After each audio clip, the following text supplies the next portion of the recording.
Boa noite. O motorista do carro que atropelou e matou um homem na Lapa no último fim de semana se entregou hoje à tarde à polícia. Imagens de câmeras de segurança mostram o momento do acidente e confirmam que o motorista fugiu sem prestar socorro. O repórter André Azeredo está na delegacia que investiga o caso e ele traz para a gente as últimas informações. Boa noite, André. Boa noite, Tramontino. O responsável pelo atropelamento é um rapaz de 22 anos. Se apresentou à delegacia no início da tarde, trouxe o carro que já foi encaminhado para a perícia.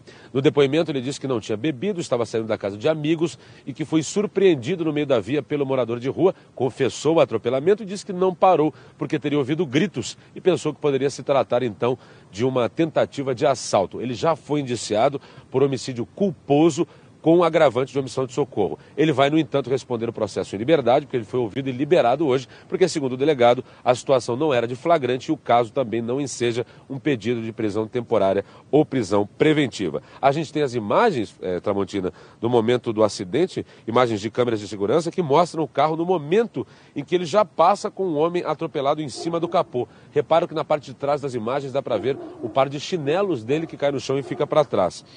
Esse acidente, esse atropelamento aconteceu na rua Guaicurus, na região da Lapa, zona oeste de São Paulo, na madrugada de sábado para domingo, às 3h30 da manhã. Tramontina. Obrigado, André. O homem que morreu atropelado ainda não foi identificado, ele estava sem documento na hora do acidente. A perícia colheu as digitais dele para tentar identificá-lo. Pela terceira vez em menos de um mês, um veículo desrespeitou o limite de altura e provocou um acidente. Foi na entrada do túnel Jânio Quadros. O ônibus bateu na barra de ferro, que se soltou e atingiu o carro de uma enfermeira. Um barulho alto, o teto do carro destruído. E Rosana nem tinha entendido por quê. Eu vim andando para cá que quando falaram, você viu que caiu em cima do seu carro? Eu falei, não, eu acho que foi uma pedra, só que eu não estou vendo. Aí eu vi que era esse ferro enorme. A viga era do limitador de altura do túnel Jânio Quadros. Ele tem 3,5 metros de altura. Mas o motorista desse ônibus, de 4,15 metros, quis passar assim mesmo. O teto rasgou de fora a fora o ônibus, aquela porta de emergência, a boa parte dela caiu no meu colo ali. Também, graças a Deus, não aconteceu nada, né? Senão seria pior.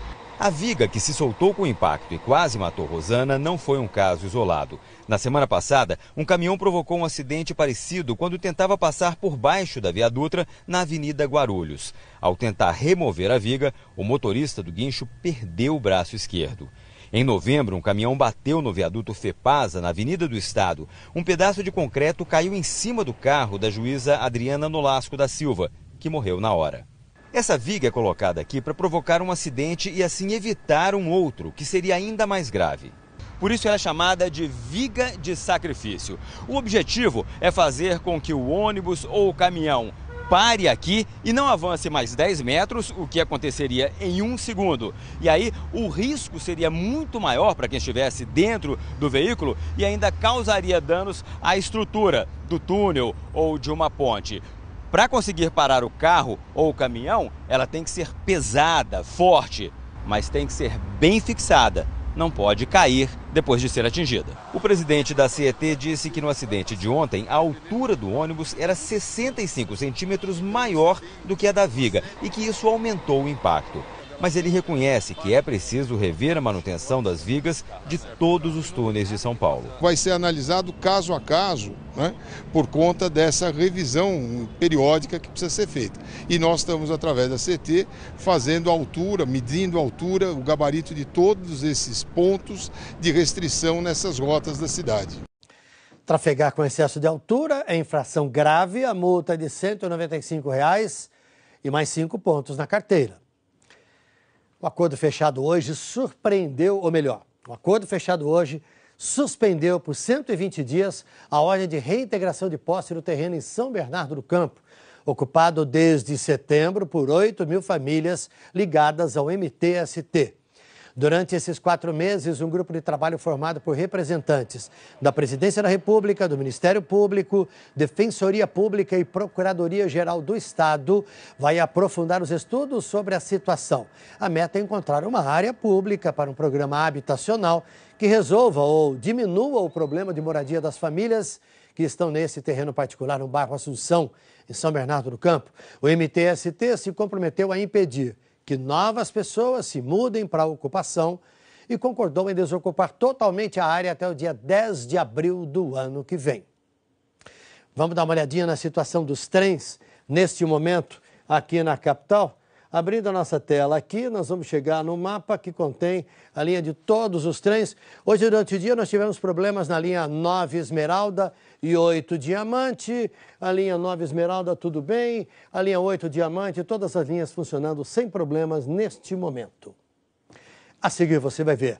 Ladrões cavaram um túnel de 30 metros sob 3 casas para roubar óleo diesel da Petrobras em Santo André. E olha só a situação do trânsito na Avenida 23 de Maio agora, completamente ruim, travado o trânsito no sentido do centro. A gente volta já já com outras notícias. 7h20.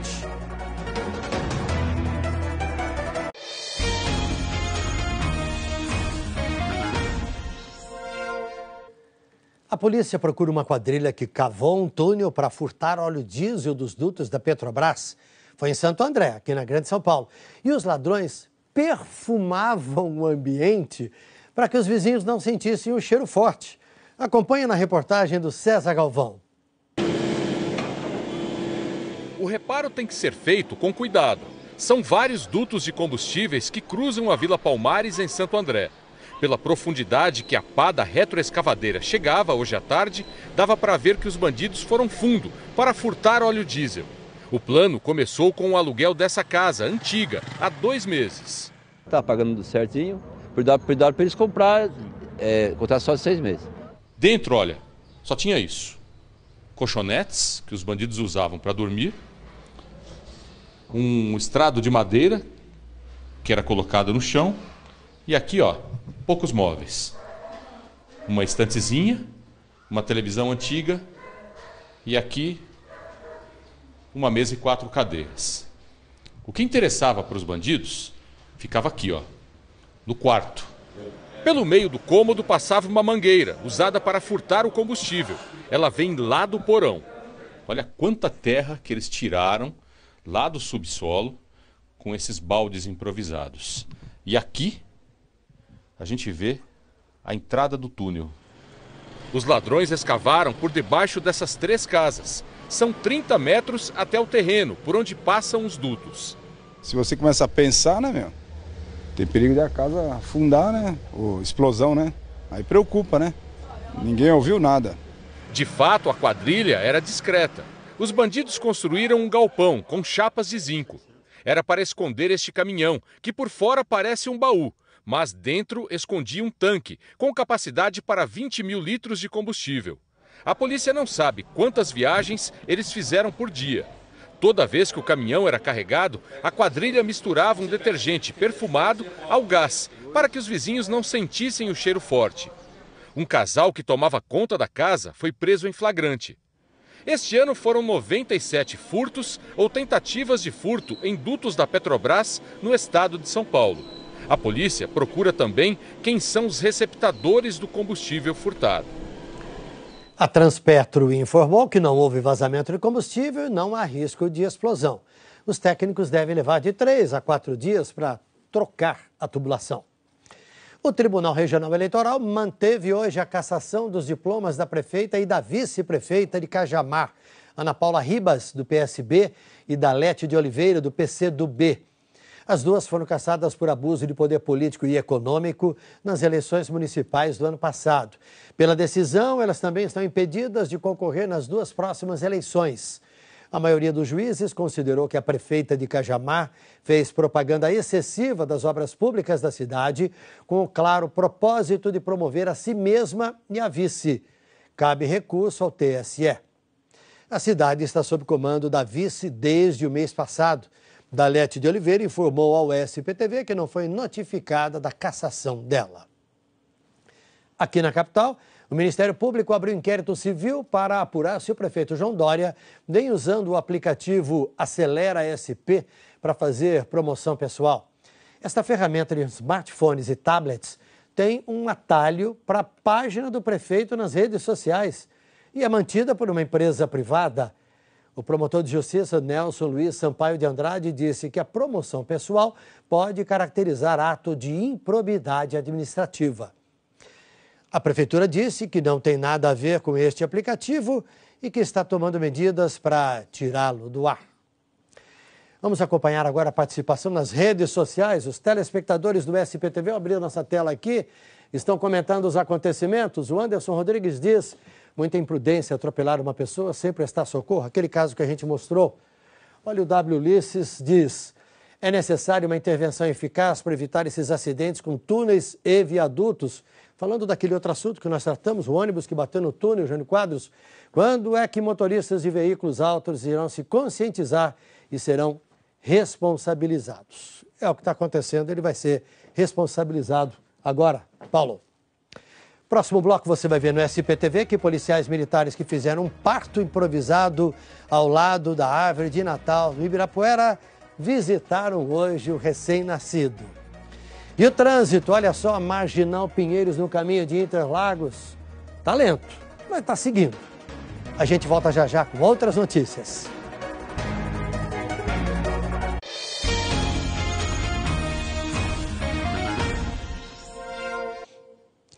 O Ministério Público Federal, a Polícia Federal e a Receita Federal começaram hoje a Operação Baixo Augusta, um desdobramento da Lava Jato em São Paulo.